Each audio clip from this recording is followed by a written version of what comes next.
Trong những thập kỷ gần đây, vấn đề nhân quyền và tự do tôn giáo luôn là một chủ đề nhạy cảm và gây nhiều tranh cãi đối với Việt Nam trên trường quốc tế.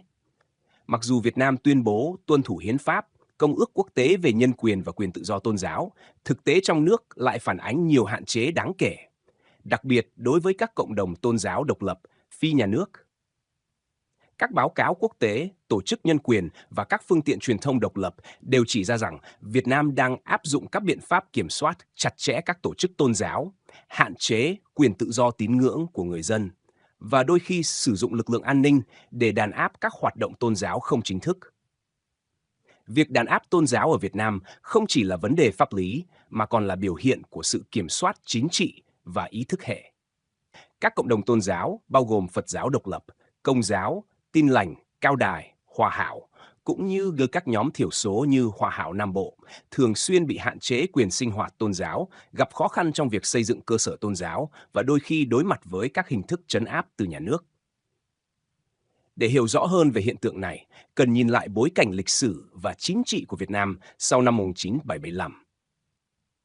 Khi đất nước thống nhất, chính quyền Việt Nam Cộng Hòa trước đây giải thể, nhà nước xã hội chủ nghĩa mới nhanh chóng củng cố quyền lực. Trong giai đoạn đầu sau thống nhất, các tổ chức tôn giáo, đặc biệt là những tổ chức không nằm dưới sự kiểm soát của nhà nước, bị nghi ngờ là có liên hệ với các thế lực phản cách mạng. Phật giáo, Công giáo và các tôn giáo thiểu số trở thành mục tiêu kiểm soát, một phần vì lo ngại rằng tôn giáo có thể tạo ra những vùng độc lập về chính trị. Trong suốt thập niên 1980 và 1990, Việt Nam bắt đầu mở cửa kinh tế nhưng vẫn duy trì kiểm soát chặt chẽ về chính trị. Các tổ chức tôn giáo được yêu cầu phải đăng ký, hoạt động dưới sự giám sát của nhà nước và tuân theo đường lối tôn giáo của Đảng và nhà nước. Những nhóm tôn giáo không chịu đăng ký hoặc giữ lập trường độc lập thường đối mặt với áp lực bị cấm cửa hoặc bị trục xuất khỏi các vùng sinh hoạt truyền thống.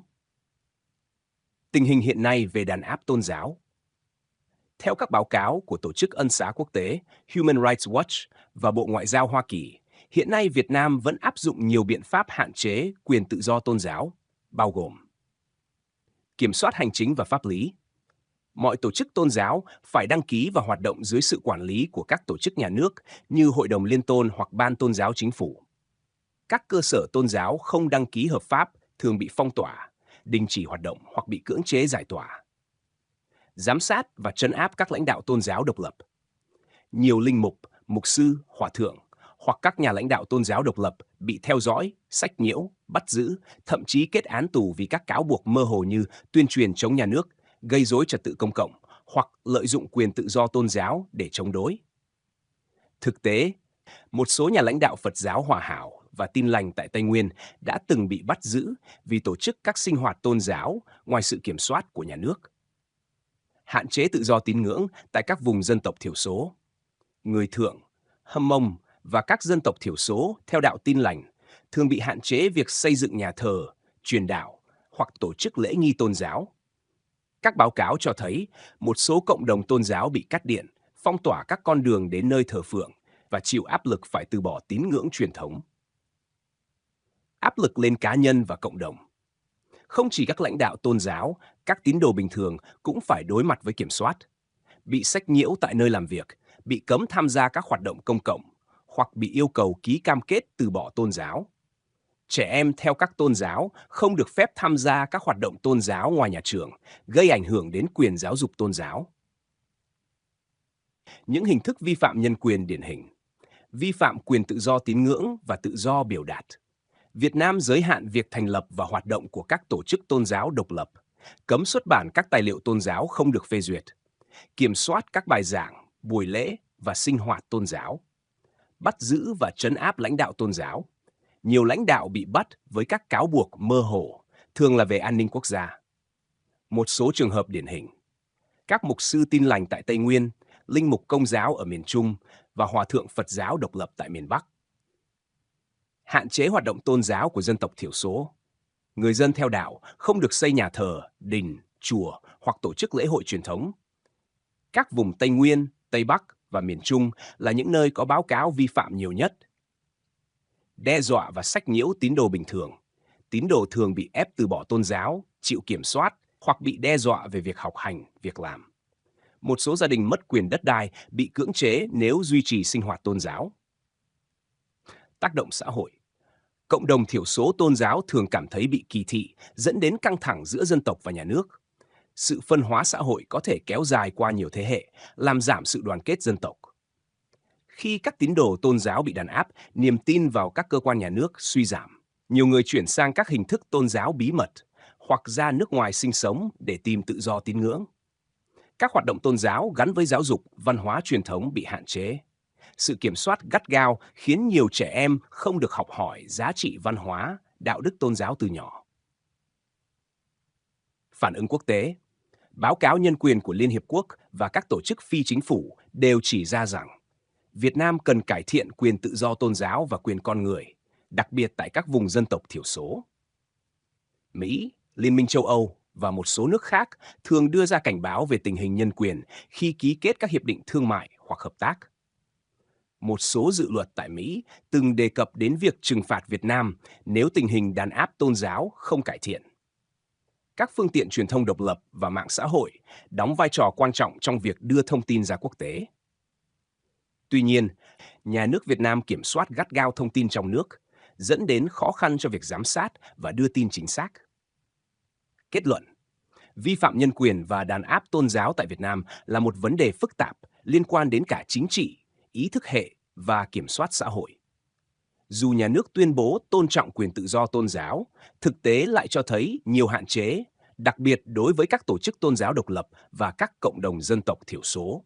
Những biện pháp đàn áp không chỉ ảnh hưởng đến quyền tự do tín ngưỡng, mà còn tác động sâu rộng đến xã hội, gây mất niềm tin vào chính quyền, gia tăng căng thẳng dân tộc và hạn chế sự phát triển văn hóa.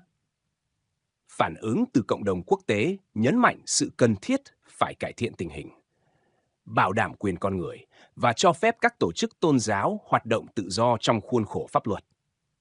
Để tiến tới một xã hội công bằng và hòa bình, Việt Nam cần cân nhắc việc mở rộng quyền tự do tôn giáo, giảm áp lực đối với lãnh đạo và tín đồ tôn giáo và thúc đẩy đối thoại giữa nhà nước và các cộng đồng tôn giáo.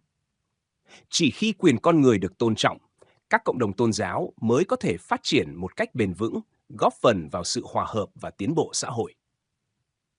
Nếu bạn muốn, tôi có thể chuyển bản đọc này thành dạng phát thanh thực sự, thêm nhịp điệu, ngắt câu hợp lý và giọng điệu nhấn mạnh để bạn có thể nghe hoặc thu âm bài văn này. Bạn có muốn tôi làm không? Tiến bộ xã hội. Từ lâu được xem là một không gian đặc biệt trong bản đồ chính trị xã hội, cùng với sự đa dạng về dân tộc và tôn giáo, Tây Nguyên luôn là nơi chứa đựng những căng thẳng xã hội phức tạp.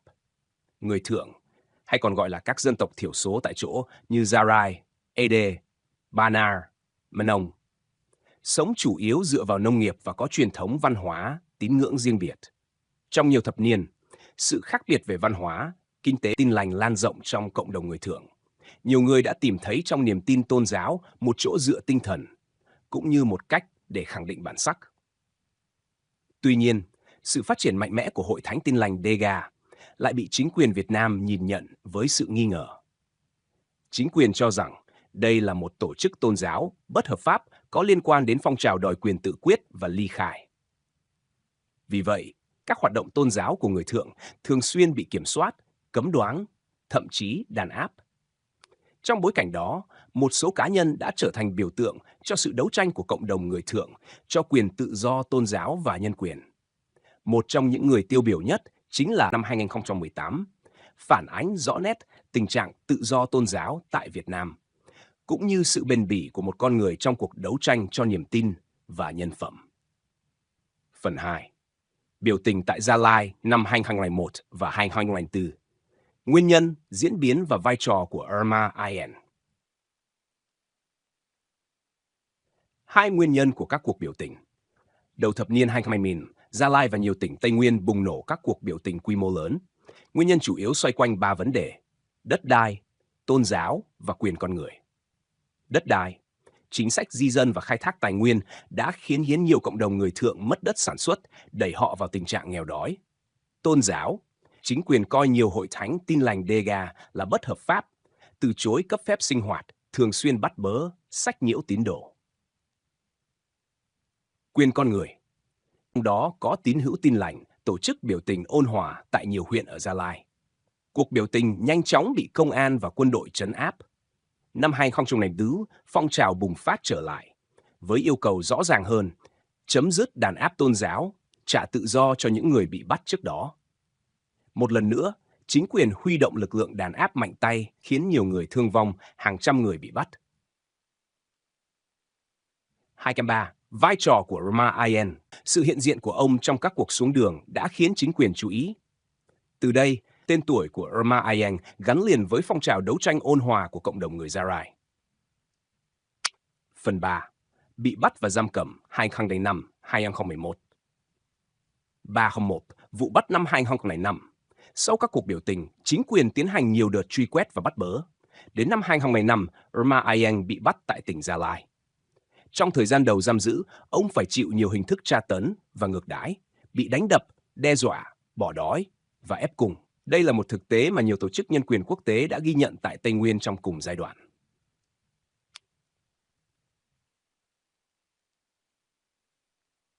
3/2 phiên tòa và cáo buộc.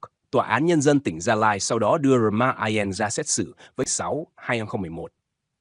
Sau một năm giam tại Gia Lai, Roma Ayen bị chuyển đến trại giam Xuân Phước, tỉnh Phú Yên, nơi nổi tiếng là địa ngục trần gian đối với tù nhân lương tâm. Trong suốt 5 năm, ông vừa bị lao động khổ sai, vừa phải chịu sự quản thúc gắt gao. Việc giam cầm này không chỉ làm suy kiệt sức khỏe thể chất của ông, mà còn tạo ra những tổn thương tinh thần kéo dài. Bakken phân tích, việc bắt và giam giữ Roma Ayen là một ví dụ điển hình cho cách chính quyền Việt Nam xử lý những tiếng nói bất đồng ở